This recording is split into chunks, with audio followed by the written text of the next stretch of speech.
Right, I've got all I need for Istanbul. There's one thing missing.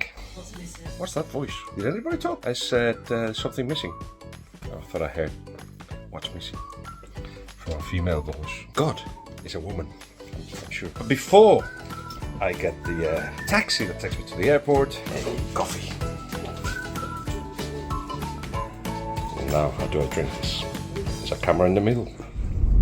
And now I'm in the taxi. What a couple of days this has been. Starting with Tuesday, Paramount and CBS brought out the first 4 episodes of the docu-series Destination European Nights, which is what we've been filming all year. Have a look. Being a fan, it's so much more than the colours that you wear and the football that you support. It's a way of life, it's a culture. It is the kickoff of the UEFA Champions League. In, say, a year, 2 years' time, Shazam. I won't remember the score.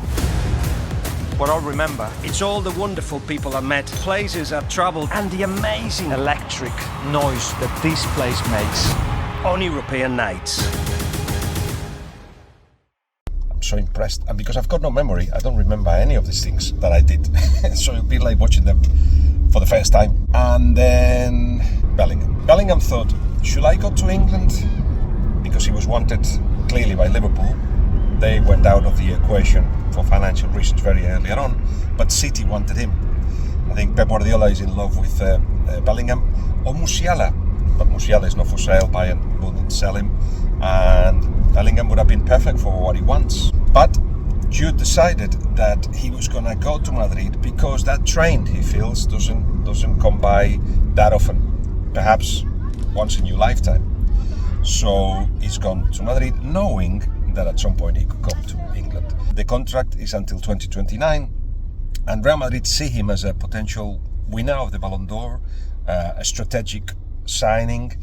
He's one of the Adidas big faces, and of course Adidas is the main kit manufacturer for Real Madrid, and just generally it's guaranteed that the midfield of Real Madrid with Camavinga and Tchouaméni and Valverde has got a new lease of life in the modern way.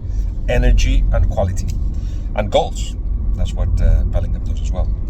So we explain all that in the BBC webpage, and then of course I put a tweet that has become a little bit famous. Immediately after the tweet, I rang the BBC office and we put in the webpage the story that Leo had decided to go to Inter Miami and ignored the Saudi Arabia offer. A few hours after, on the same day, on Wednesday, Leo Messi spoke, and it basically reflects more or less what I've been telling you, that he had a traumatic first year at PSG and not very pleasing second year either, personally and professionally, and that he needed a change of destination, and having to choose, even though he was left late, or so we've been told by the Messi camp, that Leo took his decision not so long ago. Basically, it has to do with lifestyle. It has to do with the proposal from Inter Miami, which is interesting because we'll know more details soon. But I've read that perhaps he will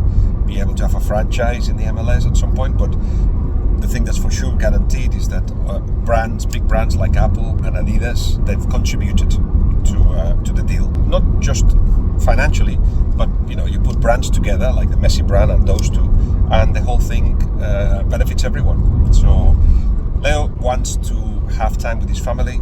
He's been at the top already. He would have gone to Barcelona, and more on that in a minute.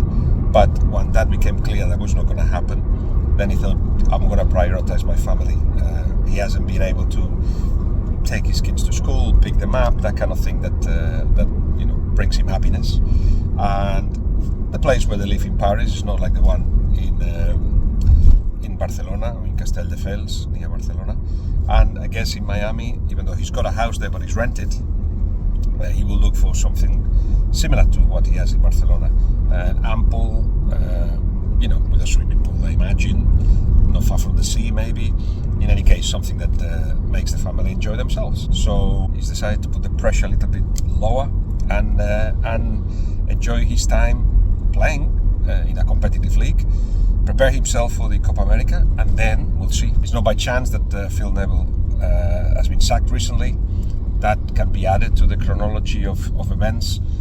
When it becomes clear that Leo is going to Miami, they will look for a different kind of approach, coaching-wise. I remember a year ago talking to Cesc Fabregas, and I said, why don't you go to the MLS? I mean, it looks like Leo could go to Miami. He says, no, that's taken. Busquets is going there. Oh, okay. That's the first time I heard it. And now it looks like Sergio Busquets, who is actually waiting, or was waiting for the decision of Leo Messi, could actually join him in Miami. How exciting is that? And funnily enough, I'm going to be in Miami for Soccer X in November.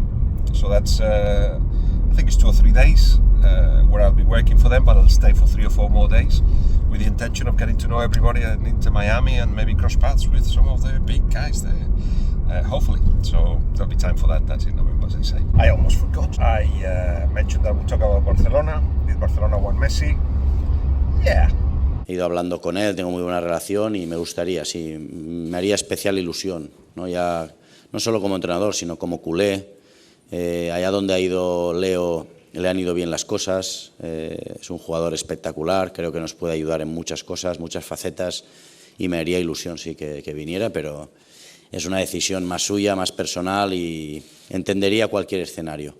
Pero creo que a los culés nos hace mucha ilusión, ya no solo como entrenador, sino como culé, te digo que me gustaría mucho. Xavi definitely wanted him. He spoke to Leo a lot about how he will play, that he will be one of the defensive midfielders with 1 forward in front of him, or 2, and a winger or 2 in front of him, and that the team will play to his strengths. Now we hear in that statement from Barcelona after Messi announced that he was going to Inter, that on Monday when Jorge Messi and Laporta met, it was for Jorge Messi to tell Laporta that he was going to Inter Miami, and obviously that stopped the whole thing. But did it really start? There was never guarantees for Messi that Barcelona could actually manage to put the deal together.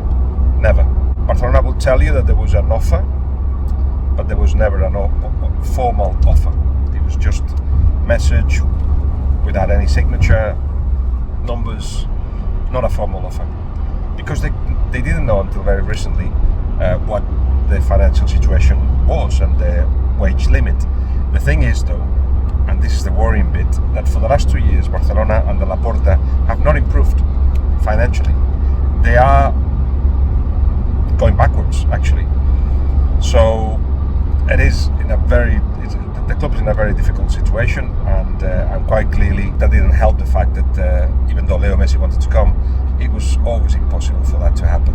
For a long while he was fed the idea that it could happen, and with the intention of, I guess, cover other things or entertain the people and have a show around it, but Messi didn't want to get involved in it, so he thought, you know what, I'll sort this out as soon as possible, which he has done. I thought that I'd give you an update, as I haven't done a coffee with Guillem recently, and I'll send some videos for my team to put together while I'm in Istanbul as well.